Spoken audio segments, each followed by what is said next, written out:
ഈ കഥയിലെ കഥയും കഥാപാത്രങ്ങളും തികച്ചും സാങ്കല്പികം മാത്രം.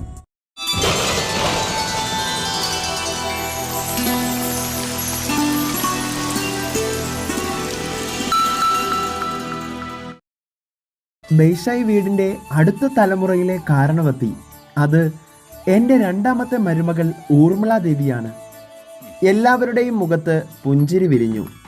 അമ്മേ, അത് നീ ഒന്നും പറയണ്ട ഊർമിളെ.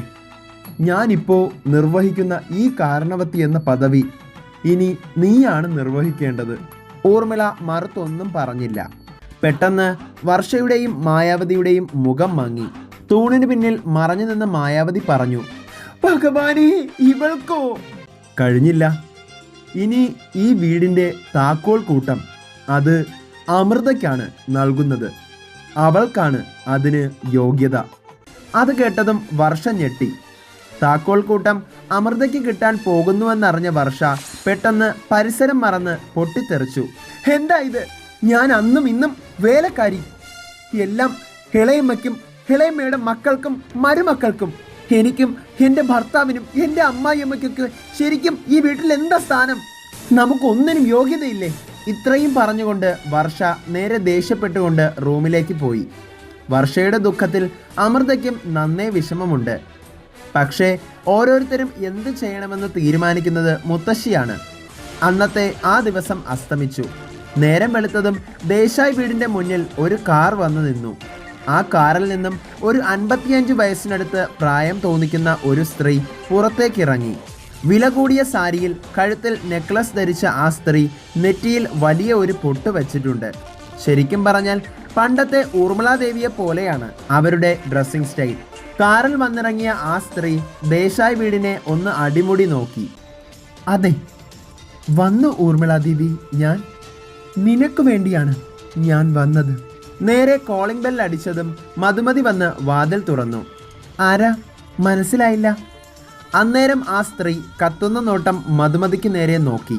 ഞാൻ ചിത്രാദേവി. ഊർമിളയ്ക്ക് എന്നെ വളരെ നന്നായി അറിയാം. വിളിക്ക് ആ ഊർമിളാദേവിയെ. അന്നേരം മധുമതി ആകെ ഞെട്ടിയിരുന്നു. എന്തായാലും വരൂ, അകത്തേക്കിരിക്കാം. ചിത്രാദേവി വീടിനകത്തേക്ക് കയറി. അതേസമയം ഊർമിളയും മുത്തശ്ശിയും തമ്മിൽ സോഫയിലിരുന്ന് സംസാരിക്കുകയായിരുന്നു. അന്നേരം ചിത്രാദേവിയെ കണ്ടതും ഊർമിള ഇരുന്നിടത്ത് നിന്നും എഴുന്നേറ്റു. ചിത്രാദേവി, നിങ്ങൾ? അതെ, ഞാൻ തന്നെ. എന്താ ഊർമിളെ, നീ ഞെട്ടിയോ? ഞാൻ നിന്നോട് പറഞ്ഞില്ലേ ഞാൻ വരുമെന്ന്? ഇതാ ഇപ്പോൾ നിന്റെ മുന്നിൽ ഞാൻ നേർക്കുനേരെയുണ്ട്. സംസാരിച്ചു നിൽക്കാൻ സമയമില്ല ഊർമിളെ. നിന്നെ ഒന്ന് കാണണമെന്ന് തോന്നി, അതാ ഞാൻ വന്നത്. ഇത്രയും പറഞ്ഞ് ചിത്രാദേവി ഊർമിളയെ കെട്ടിപ്പിടിച്ചു. ഊർമിള ഒന്നും മിണ്ടിയില്ല. നിസ്സഹായ അവസ്ഥയിലായിരുന്ന ഊർമിള ആകെ പതറിപ്പോയിരുന്നു. ചിത്രാദേവി തിരികെ പോയി. പോട്ടെ ഊർമിളെ. ഊർമിള അന്നേരം നന്നേ വിയർത്തിരുന്നു. ഊർമിളെ, ആരാ ഇത്? പെട്ടെന്ന് ഊർമിള നെറ്റി ചുളിച്ചുകൊണ്ട് ഒരു നിമിഷം ആലോചിച്ച ശേഷം പറഞ്ഞു, അമ്മേ, ഇതെൻ്റെ ഒരു ഫ്രണ്ടാണ്, ചിത്ര. ഇത്രയും പറഞ്ഞ് ആർക്കും മുഖം കൊടുക്കാതെ ഊർമിള നേരെ മുറിയിലേക്ക് പോയി. ഈശ്വര, ഇനി ഇവിടെ എന്തൊക്കെയാണ് നടക്കാൻ പോകുന്നതെന്ന് എനിക്കറിയില്ല. എല്ലാത്തിനും ഞാൻ പരിഹാരം കണ്ടേ മതിയാകൂ. ഒരിക്കലും എനിക്ക് ഇവിടെ നിന്ന് മാറാനുമാകില്ല. അതേസമയം മായാവതി വർഷയോട് ഓരോന്ന് ഓതി കൊടുക്കുന്നുണ്ടായിരുന്നു. മോളെ വർഷേ, കണ്ടില്ലേ, അധികാരം ഊർമിളയ്ക്കും താക്കോൽ കൂട്ടം അമൃതയ്ക്കും. ഇനിയെങ്കിലും ഞാൻ പറയുന്നതിൽ കാര്യമുണ്ടെന്ന് നീ ഒന്ന് മനസ്സിലാക്കേണ്ട ബുദ്ധൂസേ. ഇതിന് നമുക്ക് ഒരു യുദ്ധ സമരം തന്നെ നടത്തണം. ആ താക്കോൽ കൂട്ടം നീ സ്വന്തമാക്കണം. അതെ അമ്മേ, ഈ വർഷേ ഇവരാരും നന്നാവാൻ സമ്മതിക്കില്ല. ഇനി ഞാൻ പഴയതുപോലെ ആവുകയാ. എനിക്ക് അധികാരം പിടിച്ചു വാങ്ങിയേ പറ്റൂ. ഈ ദേശായി വീടിൻ്റെ അടുത്ത കാരണവത്തിയാകാൻ ഞാൻ ഇപ്പോൾ തന്നെ എൻ്റെ അധികാരം പിടിച്ചു വാങ്ങണം. നിനക്ക് പറ്റും മോളെ. ഇത് ആ പഴയ വേലത്തരങ്ങൾ കാണിക്കുന്ന മായാവതി അല്ല ഈ പറയുന്നത്. നിനക്ക് അധികാരം വാങ്ങിത്തരാൻ വേണ്ടിയുള്ള മായാവതിയുടെ ഒരൽപ്പം ക്രൂരതയേറിയ കഥയാണ് ഇനി കാണാൻ പോകുന്നത്. നീ കണ്ടിരുന്നോ അത്? ഞാൻ ഇനിയും ഇവിടെ നിന്നാൽ എനിക്ക് പഴയതുപോലെ പണ്ടത്തെ പോലെ ഊർമിള ജഡ്ജിയുടെ വിലക്ക് വരും. അതുകൊണ്ട് ഞാൻ തൽക്കാലം വീട്ടിലേക്ക് പോയി വിശദമായി എല്ലാം നിന്നെ അറിയിക്കാം മോളെ. നിന്റെ അച്ഛൻ ഇന്ന് വരും, അല്ലെങ്കിൽ ഞാൻ പിന്നെ ഇവിടെ നിൽക്കാൻ നോക്കിയേനെ. ശരി മോളെ. മായാവതി എല്ലാവരോടും യാത്ര പറഞ്ഞ് പോകാനൊരുങ്ങി. പുറത്തിറങ്ങിയ മായാവതി അമൃത ചെടിക്ക് വെള്ളം ഒഴിക്കുന്നത് കണ്ടു. എടി, നിനക്ക് ഞാൻ വെച്ചിട്ടുണ്ട്. എന്റെ വർഷമൊക്കെ കിട്ടേണ്ട താക്കോലാണ് ഇപ്പൊ നിന്റെ അടുത്തിരിക്കുന്നത്. അത് ഞാൻ തിരിച്ചു വാങ്ങി എടുക്കും, അവൾക്ക് കൊടുക്കും, നീ കണ്ടോ. ഇത്രയും പറഞ്ഞ് മായാവതി തിരിഞ്ഞു നടന്നതും അമൃത പറഞ്ഞു, ഒന്ന് നിന്നേ വല്യമ്മേ. ദേ പിന്നില്ലേ, ഈ പഴയതുപോലുള്ള തരികിട കളികളൊന്നും കൊണ്ട് ഈ വീട്ടിലേക്ക് ഇനി വരാൻ നോക്കണ്ട. ഇത് ആ പഴയ അമൃതയും അല്ല, വെർഷൻ 2.0 ആണ്.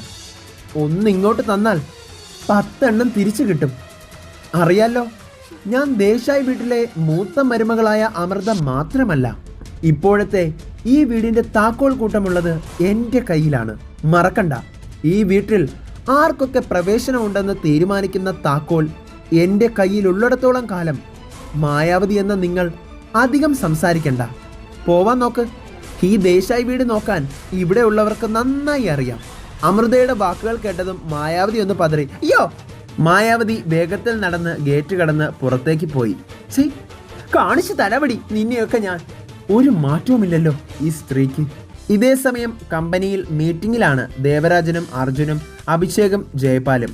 അപ്പോ ജയ, നീ നിന്റെ ജോലികൾ വളരെ കൃത്യമായി തന്നെ ഈ 5 വർഷവും ചെയ്തു. ഇനി അതെല്ലാം ഊർമിള നോക്കി നടത്തണം, എന്നാലേ അവൾ പഴയതുപോലെ ആവുള്ളൂ. അപ്പോൾ വരുന്ന തിങ്കളാഴ്ച മുതൽ നമ്മുടെ എക്സിക്യൂട്ടീവ് ചെയർപേഴ്സൺ പൊസിഷനിൽ പണ്ടത്തെ പോലെ ഊർമിളാദേവി ആയിരിക്കും. കമ്പനിയിലെ അംഗങ്ങൾ കൈയടിച്ചു. അപ്പോൾ അഭിഷേക് പറഞ്ഞത് ഓർമ്മയുണ്ടല്ലോ, ഒരു വമ്പൻ സ്വീകരണം തന്നെ ആയിക്കോട്ടെ ഊർമിളയ്ക്ക്. പിന്നല്ലാതെ അല്ല ഏട്ടാ. അർജുൻ, നമ്മുടെ ആ ചക്രവർത്തി ഫാമിലിയുമായിട്ടുള്ള കോൺട്രാക്റ്റിന്റെ കാര്യം എന്തായി? അത് ഈ വരുന്ന തിങ്കളാഴ്ച അമ്മ തന്നെ സൈൻ ചെയ്യട്ടെ. അത് നമ്മുടെ ലാഭമാകാൻ പോകുന്ന മറ്റൊരു വമ്പൻ ബിസിനസ് ആയിരിക്കും. അത്രയ്ക്കും വലിയ ഇൻവെസ്റ്റ്മെന്റ് ആണ് ആ ഫാമിലി ചെയ്യാമെന്ന് പറഞ്ഞിരിക്കുന്നത്. ഓക്കെ അർജുൻ, അങ്ങനെ തന്നെ ആവട്ടെ. അന്ന് രാത്രിയായി. ഊർമിള അടുക്കളയിലാണ്. പലതരം പണികളുമായി ഊർമിള തിരക്കിലാണ്. പെട്ടെന്ന് സിസിലി അടുക്കള വാതിൽ വഴി അകത്തേക്ക് വന്നു. അയ്യോ ഊർമിള മാഡം, എന്താ ഇത്? ഞാൻ ചെയ്തോളാം ഇതൊക്കെ. വേണ്ട സിസിലി, ഇതൊക്കെ ഞാൻ കഴിഞ്ഞ 5 വർഷമായി ജയിലിൽ ചെയ്തുകൊണ്ടിരുന്ന ജോലികളാണ്. എനിക്ക് ഇപ്പോൾ ഇതൊക്കെ ശീലമായി. പെട്ടെന്ന് ഊർമിളയുടെ കയ്യിലേക്ക് നോക്കിക്കൊണ്ട് സിസിലി പറഞ്ഞു. അയ്യോ വേണ്ട മാഡം, മാഡത്തിൻ്റെ കൈകൾ ഇനിയും ഇതിനു വേണ്ടി തഴമ്പാക്കാൻ പാടില്ല. ഞാൻ ഇതെല്ലാം ചെയ്തോളാം. അന്നേരം ഊർമിള നേരെ ഹാളിലേക്ക് പോയി. അവിടെ തറയിലിരുന്ന് വർണ്ണയും സുകന്യയും അഭിയും കളിക്കുന്നുണ്ടായിരുന്നു. ഊർമിള ഒന്ന് പുഞ്ചിരിച്ചു. അഭിമോനെ കയ്യിലെടുത്തുകൊണ്ട് ഊർമിള ചോദിച്ചു, മോനെ ഓർമ്മയുണ്ടോ അച്ഛമ്മേ? അന്നേരം മധുമതി അങ്ങോട്ട് വന്നു. ഊർമിളെ, നീ എന്താ ആകെ ഈ അവസ്ഥയിൽ? പണ്ട് കല്യാണം കഴിഞ്ഞ ആദ്യ ദിവസം തന്നെ നീ സിന്ദൂരം ഇടാത്തതിന്റെ പേരിൽ അമൃതയ്ക്ക് ശിക്ഷ കൊടുത്തതൊക്കെ ഓർമ്മയുണ്ടോ? അക്കാര്യം എന്താ മധു ഇപ്പൊ പറയുന്നത്? അല്ല, നിന്റെ താലിമാല എവിടെ പോയി? സിന്ദൂരവും തൊട്ടിട്ടില്ലല്ലോ. എന്തു പറ്റി നിനക്ക്? ഓഹ്, ഞാനത് മറന്നു. കഴിഞ്ഞ 5 വർഷമായി ഞാൻ ശീലിക്കുന്നതല്ലേ ഇതെല്ലാം. സെൻട്രൽ ജയിലിൽ എവിടെയാ മധു താലിയും സിന്ദൂരവും? ഒന്നുമില്ലായിരുന്നു. വേണ്ട ഊർമിളെ, ഇനിയും പഴയതൊന്നും ചിന്തിക്കണ്ട.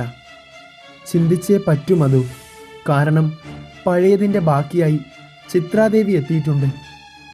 അന്നേരം മധുമതി സംശയത്തോടെ ചോദിച്ചു, എന്ത് ചിത്രാദേവിയോ?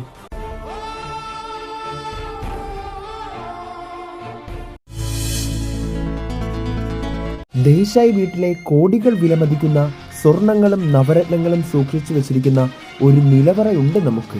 അമ്മേ, നമുക്കത് കണ്ടെത്തണം. അതിൽ നിന്ന് മൂക്കുത്തി പോലൊരു കല്ല് മതിയടി നമ്മുടെ പ്രശ്നങ്ങൾ തീരാൻ. 15 വർഷത്തിൽ ഒരിക്കൽ മാത്രമാണ് ആ നിലവറ തുറക്കുന്നത്. അപ്പൊ ശരിക്കും മേവത്തൂർ തിരുമേനി നമ്മുടെ ആരാ? മേവത്തൂർ തിരുമേനിയും നിങ്ങളുടെ മുത്തശ്ശിയും തമ്മിൽ ഒരു ബന്ധമുണ്ട്. എങ്ങനെയും ആ നിലവറയ്ക്കുള്ളിലെ എല്ലാം അടിച്ചു മാറ്റി കാലിയാക്കണം. നിന്നെയും നിന്റെ കുടുംബത്തെയും ഞാൻ നശിപ്പിച്ചിരിക്കും ഊർമിളാദേവി. നീ കാത്തിരുന്നു.